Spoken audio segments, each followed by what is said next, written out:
Bismillahirrahmanirrahim. Assalamualaikum warahmatullahi wabarakatuh.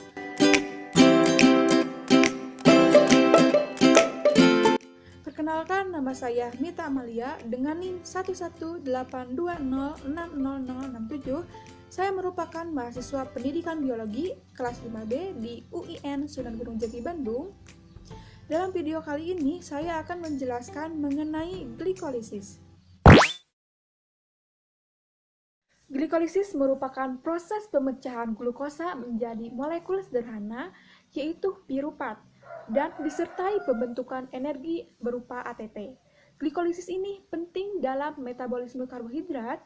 Proses glikolisis ini dapat berjalan dalam kondisi aerob maupun anaerob. Kalau aerob itu memerlukan oksigen, sedangkan kalau anaerob itu tidak melibatkan oksigen. Apabila ada oksigen atau dalam kondisi aerob, maka proses akan dilanjutkan ke siklus Krebs dan transfer elektron. Glikolisis merupakan jalur sentral katabolisme glukosa yang universal. Glikolisis terjadi di dalam sitoplasma. Glikolisis juga terjadi dalam 10 tahapan. 5 tahapan pertama itu disebut tahap persiapan, 5 tahapan selanjutnya yaitu disebut tahap fase pembayaran energi. Untuk tahapan pertama yaitu tahapan persiapan yang terdiri dari 5 tahapan. Yang pertama itu pengubahan glukosa menjadi glukosa 6-fosfat atau disebut dengan tahap fosforilasi. Kedua itu tahap pengubahan glukosa 6-fosfat menjadi fruktosa 6-fosfat atau disebut dengan isomerisasi. Ketiga itu pengubahan fruktosa 6-fosfat menjadi fruktosa 1,6-bifosfat atau disebut dengan tahap fosforisasi juga. Keempat itu pemecahan fruktosa 1,6-bifosfat menjadi dihidroksiaseton fosfat dan gliseraldehida 3-fosfat atau disebut dengan lisis karena pemecahan. Dan yang kelima itu tahap isomerisasi dihidroksiaseton fosfat menjadi gliseraldehida 3-fosfat atau triosa fosfat. Selanjutnya, tahapan kedua yaitu tahapan fase pembayaran energi. Yang pertama itu ada fosforisasi dan oksidasi gliseraldehida 3-fosfat menjadi asam 1,3-bifosfat gliserat. Yang kedua itu pengubahan 1,3-bifosfoglycerat menjadi asam 3-fosfogliserat.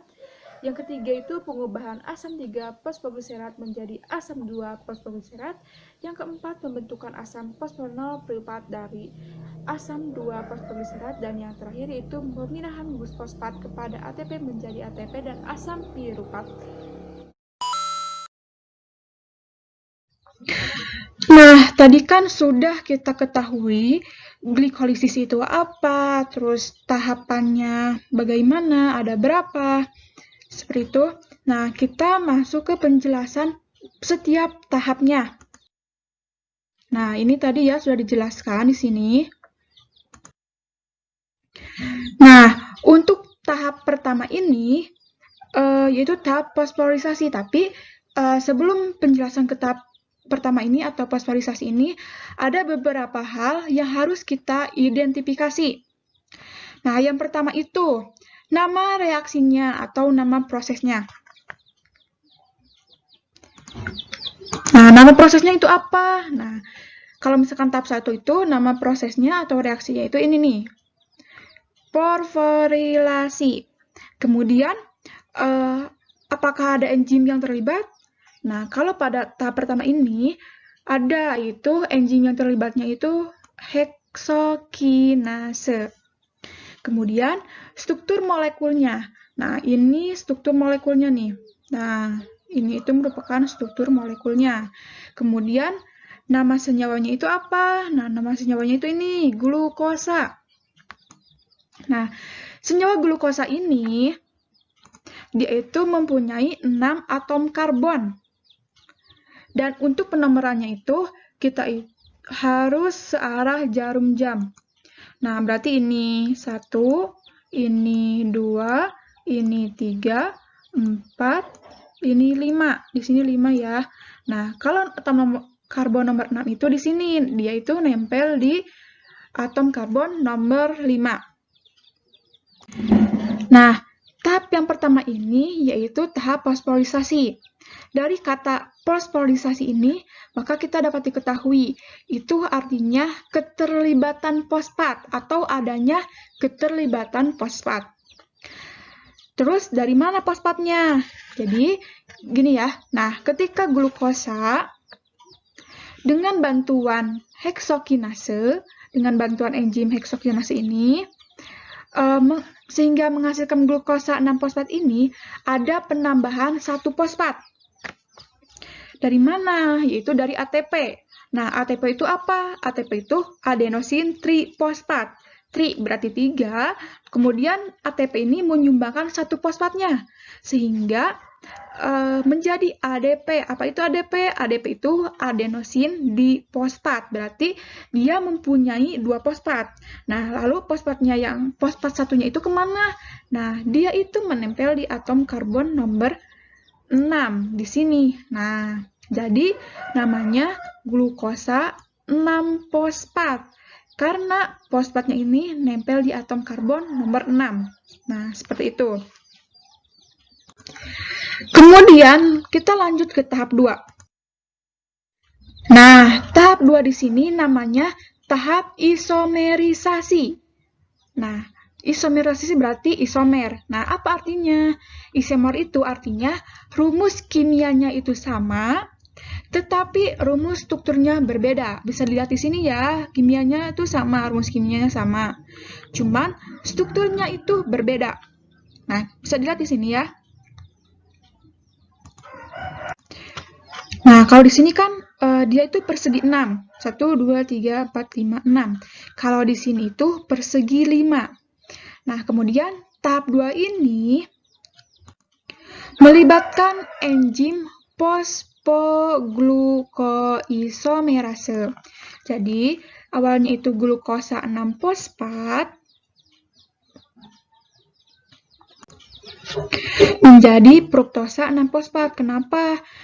Karena fosfatnya itu sama aja di atom karbon nomor 6, cuman strukturnya itu yang berbeda. Tadi kan 6, persegi 6, ini persegi 5, jadi berubah nama menjadi fruktosa 6-fosfat.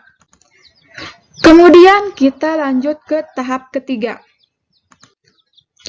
Nah, tahap ketiga ini namanya fosforilasi. Sama aja ya dengan tahap pertama, cuman pada tahap ketiga ini, fosfatnya itu ada 2 gitu. Jadi kan tadi di sini fruktosa 6-fosfat. Fosfatnya itu ada di atom karbon nomor 6 di sini. Kemudian ada sumbangan lagi ATP, 1 ATP menjadi ADP. Nah, adenosin difosfat, si ATP-nya itu. Kemudian 1 fosfatnya itu kemana? Nah, dia nempelnya itu di atom karbon nomor 1. Di sini. Nah, di sini. Sehingga menjadi fruktosa 1,6-difosfat. Kenapa 1,6-difosfat? Karena atom fosfatnya itu nempel di atom karbon nomor 1, kemudian nempel di atom karbon nomor 6. Kemudian kenapa Bi? Karena kan ada 2 fosfat. Bi itu berarti 2, seperti itu. Kemudian kita lanjut ke tahap keempat, itu tahap lisis. Nah, lisis itu artinya itu berarti pecah. Jadi yang tadinya 6 atom karbon dan 2 molekul fosfat, maka kita pecah menjadi 2 bagian nih. Ini kan 2 atom karbon. 6 atom karbon dengan 2 molekul fosfat dipecah menjadi 2 bagian. Bagian pertama namanya ini gliseraldehida 3-fosfat.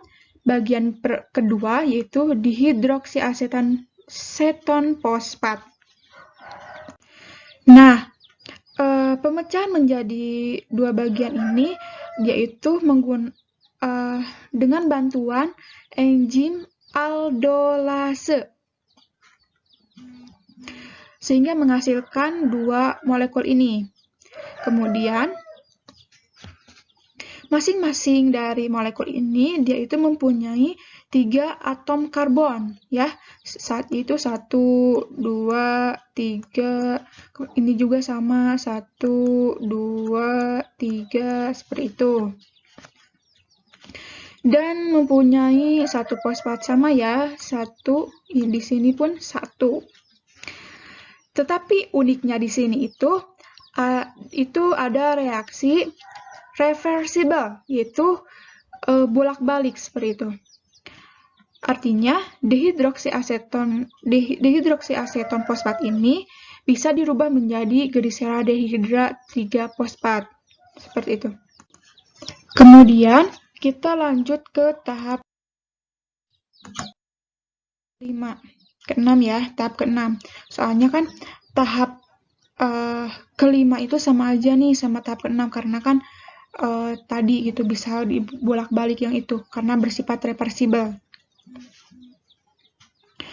Kemudian masuk ke tahap ke-6. Tahap ke-6 itu oksidasi fosforilasi.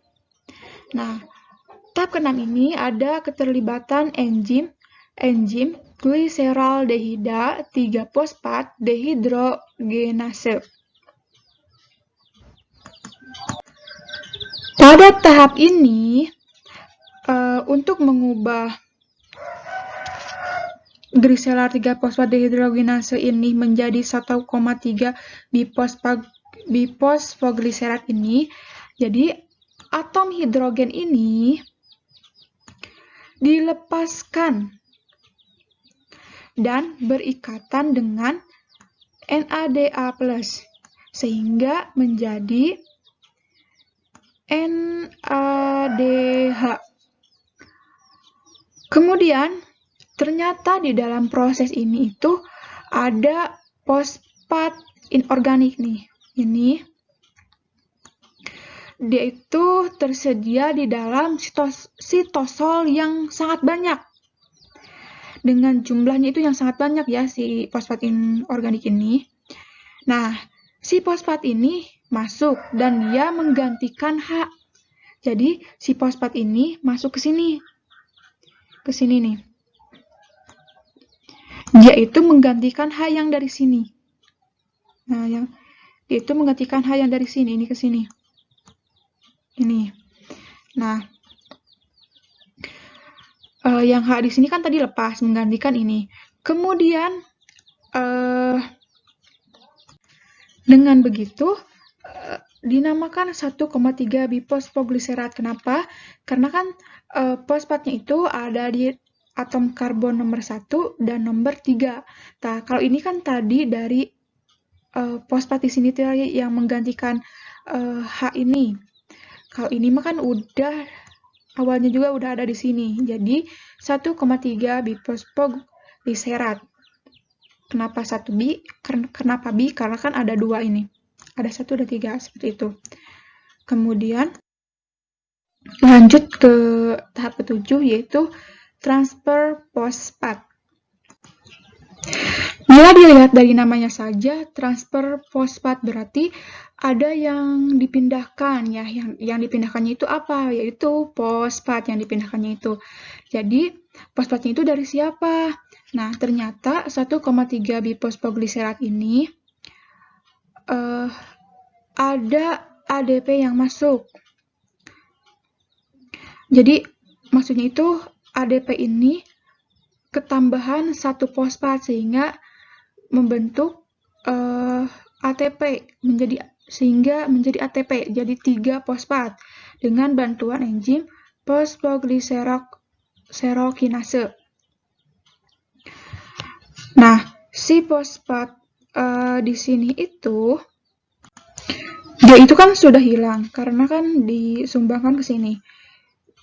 Nah, maka akan menjadi 3 fosfogliserat. Kenapa 3? Karena ada fosfat di sini yang enggak disumbangkan atau enggak hilang di atom karbon nomor 3. 1, 2, 3. Jadi menjadi 3 fosfogliserat. Selanjutnya, kita tahap ke-8, isomerisasi. Sudah kita ketahui kalau isomerisasi itu artinya jadi rumus kimianya itu sama, cuman yang berbeda itu rumus strukturnya. Nah, kalau pada tahap ini yaitu terjadinya relokasi fosfat atau pindah tempat. Jadi si fosfat itu yang tadinya di sini pindah tempat menjadi di sini, atau misalkan di atom karbon nomor 3 pindah tempat menjadi di atom karbon nomor 2 dengan bantuan fosfogliseromutase. Enzim ini ya, enzim fosfogliseromutase. Sehingga dapat diketahui namanya dari 3 fosfogliserat menjadi 2 fosfogliserat, karena kan fosfatnya itu awalnya di atom karbon nomor sini, nomor 3, dia berpindah menjadi ke atom karbon nomor 2, sehingga jadi 2 fosfogliserat. Selanjutnya, untuk tahap ke-9, nama tahapannya itu dehidrasi. Dari namanya saja kita sudah diketahui, dehidrasi itu kan artinya kehilangan air berarti ya. Jadi, ada proses kehilangan air atau H2O di sini ya. Nah, kehilangan ini nantinya itu. Pelepasan air di sini itu dibantu dengan enzim enolase. Bisa kita lihat di sini, 2 fosfogliserat ini kan fosfatnya itu ada di atom karbon nomor 2. Begitupun dengan ini ada di atom karbon nomor 2. Cuman kan kalau di sini itu di sini ada H, di sini tidak ada, terus di sini OH, sedangkan di sini tidak ada. Jadi H dengan OH ini akan lepas. Jadi kan H nih, H, kemudian OH, OH. Nah, itu akan lepas. Nah, kalau misalkan bisa dilihat di sini berarti akan menjadi H2O. Hanya ada 2 kan, menjadi H2O. Nah, H2O itu apa? H2O itu air. Sehingga di sini terjadi pelepasan H2O atau air. Nah, jadi dari 2 fosfogliserat berubah menjadi fosfoenol piruvat. Kemudian kita lanjut ke tahap ke-10. Tahap ke-10 ini yaitu tahap transfer gugus fosfat. Tahap ini dibantu oleh enzim piruvat kinase. Jadi, bisa dilihat di sini, kalau di sini tuh kan ada 1 fosfat. Nah, 1 fosfat ini disumbangkan atau dikasihkan ke ADP. Nah, jadi kan ADP menjadi, kalau begitu maka akan menjadi ATP, karena kan ADP di fosfat, 2 fosfat menerima 1 fosfat dari sini menjadi ATP. Kemudian menjadi piruvat. Nah, kenapa di sini tidak ada fosfat? Ya tadi, karena disumbangkan ke ATP sini. Seperti itu. Itu transfer gugus fosfat. Tinjauan ulangnya bisa dilihat di sini. Dari reaksi pertama itu, di sini dihasilkan ADP kan? Nah, berarti ATP itu dibutuhkan. Dan tahapan ketiga pun sama dengan tahapan ke-1. Jadi, dia membutuhkan ATP. Sehingga tahap 1 sampai 4 itu 2 ATP dibutuhkan. Kemudian, untuk tahapan dari 5 sampai akhir, hasilnya itu di sini 1 NADH, di sini 1 Na2H, jadi total 2 NADH. Kemudian di sini menghasilkan 1 ATP, di sini pun menghasilkan 1 ATP. Nah, kemudian di tahap ini dia menghasilkan H2O, begitupun di sini, dan di terakhir ini menghasilkan 1 ATP dan ini 1 ATP. Sehingga untuk hasil akhirnya bisa dilihat di sini, dia menghasilkan 2 asam piruvat, 2 ATP, 2 NADH, dan 2 H2O. Kenapa di sini 2 ATP? Kalau tadi dilihat kan 4 ya, pas di bawah itu ada 4 ATP. Kenapa menjadi 2? Karena sebelumnya di tahap 1 sampai 4 itu, dia itu membutuhkan 2 ATP, sehingga 4 dikurangi 2 menjadi 2. Nah, nilai bersihnya itu 2 ATP, 2 asam pirupat, 2 NADH, dan 2 H2O. Seperti itu. Dan sekian dari saya. Mohon maaf bila banyak kesalahan dalam pengucapan, dalam menjelaskan apabila ada yang salah. Sekali lagi saya mohon minta maaf, karena saya masih dalam tahap belajar. Sekian dari saya, wabillahi taufiq wal hidayah. Wassalamualaikum warahmatullahi wabarakatuh.